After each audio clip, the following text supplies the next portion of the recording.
Hello everybody. Welcome back to the channel where we talk about stuff. Don't forget to leave a like. I don't know why in that voice, but don't forget to leave a like. It's a free and easy way to support the channel. It helps out my algorithm. Thank you. We are back on the optimism bus. Oh yeah, because it looks like everyone is throwing their hat into the ring to talk about where the cryptocurrency space is going. If you happen to miss any of the last few videos, boy howdy, it's actually getting a little bit insane just how optimistic people are. At the time of me making this video, the current trends are, the idea for crypto is that prices are going to go even higher than they currently are, based off of news, potential good news about the tariffs potentially ending, Jerome Powell potentially lowering interest rates. We had I think it was Bank of America. They said they believe that May, July, September, and November, I don't know why 4 times, but the bank and many other banks are forecasting at least 2 rate cuts. Bank of America says 4. There we go. 4. The idea being that it will relieve a lot of tension from the market, same as we've been seeing over the last 10 days or so regarding the cryptocurrency market and any kind of optimism in the stock market with prices moving back up. On top of that, the year-end predictions for the cryptocurrency market are becoming really intense. They're not slowing down in any means, method, or shape, which is great because I always say, I do love the actual optimism. Even when prices are down or going sideways or don't look as good on any given day, we've also been receiving a large amount of whale news, as we always do. Whales are always buying in this market. I know sometimes that some of my titles from my videos might seem a little bit intense. It's because I want you to, when we have a discussion, when Bitcoin's at $16,000, that Bitcoin's going over 100K, that's for you to pay attention. When Bitcoin's at, remember, $20,000, $22,000, the people were like, I guess it's over, market no go back up. And we start talking about Bitcoin going to $1 million and the head of BlackRock saying that Bitcoin's valuation is going to be worth more than all the real estate in the United States. Those are times to pay attention. Whatever is happening right now between Ripple and XRP is it's like a little bit crazy, because now this was the usual. I almost say usutastically. Whoa, this was usually something that was more so reserved for people like within crypto, like normal cryptocurrency analysts. It never usually got outside of the box, but now we're getting like actual banks talking about cryptocurrency and XRP price predictions. Usually, we would see price predictions about Bitcoin a lot and Ether a lot from larger institutions who've clearly been in the space since around 2014. Now, a lot of it has swung over to the XRP area. This is a bank in the United Kingdom. They are called Standard Chartered. We've heard about them before. They've been in the news a couple of times. Standard Chartered has predicted that Ethereum is going to be dethroned permanently.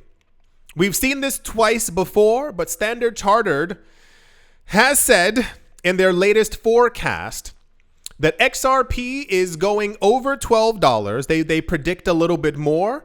They think that, whatever this is, that Ethereum's price is going to rise collectively next to XRP, but will stagnate and will not rise as much as XRP.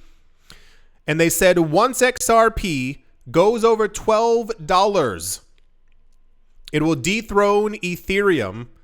They said they're expecting by the end of 2028, this will all but be a done deal, and XRP will remain the number 2 coin in the market. They're expecting soon for XRP to go past $5.50, climbing until their year prediction for XRP remains between $12.10 and $12.13. It says it on the actual chart. They think this is because of a clear regulatory framework, the tokenization of real-world assets, and that XRP's blockchain is a payments chain, referring to the asset's original purpose of settling cross-border transactions quickly and cheaply. There are moments of optimism for Ethereum, but as of late, they've kind of been far and few in between. I don't want to get into everything, but mainly the idea for Ethereum. Once again, I also own Ether. This isn't a negative take on it. Since 2015 and 16, the idea was that by 2020, Ethereum would be a world computer capable of 10,000 to 50,000 transactions per second. On chain, on top of actually Ethereum, not the other layers. And as it's taking longer and longer for this to happen, I think we're also due for some kind of an Ethereum upgrade. I think in the next couple of days, isn't it Pectra or PECTRA should also be happening relatively soon. Haven't heard a word about it as we went over before. They've been talking about this upgrade since summer 2024. They said we'd get it in November, and then in January, and then in March, and then they said April. And I believe the current time frame is around May now. Other people are kind of putting their money in other coins and in other baskets, and XRP is at the center of a lot of them. I still don't understand why people don't like Ripple or XRP. I'm sure usually when I say things like that, people are either typing in the comment section or you're saying things out loud to yourself wherever you are watching this video. And it's because you were fed propaganda back in 2017 that you refused to let go. And it's a little weird. We and you also know that all that stuff is a lie. We know that they can't make new XRP. We know for a fact that XRP is being burned. We know that they're working with multiple countries and governments. We know that they made their own stable. You can't really say anything negative about Ripple or XRP anymore because everything they said they were going to do has come true. And every lie that people pushed out there since 2017 has been a lie and is so easily disproven. You can just Google it. So yeah, it's interesting to see that banks are getting into these numbers and stuff as well. I do honestly think there still is a chance for Ether and Ethereum to do exceedingly well. But I think we're at the point where I told you we were years ago, where you kind of have to prove yourself. You can't just say that your blockchain can do certain things or your project is going to do A, B, or C. You need to be at HIJK already. You can't be oh yeah, because Ethereum still doesn't have even 1,000 transactions per second on chain. So yeah, that's the standard chartered news. I assume we will be hearing more from them in the coming months as cryptocurrency prices, try not to jinx it, continue to recover on the back of news that things might be alleviating in the stock market and that we might see brand new all-time highs within crypto as well. Fascinating times ahead.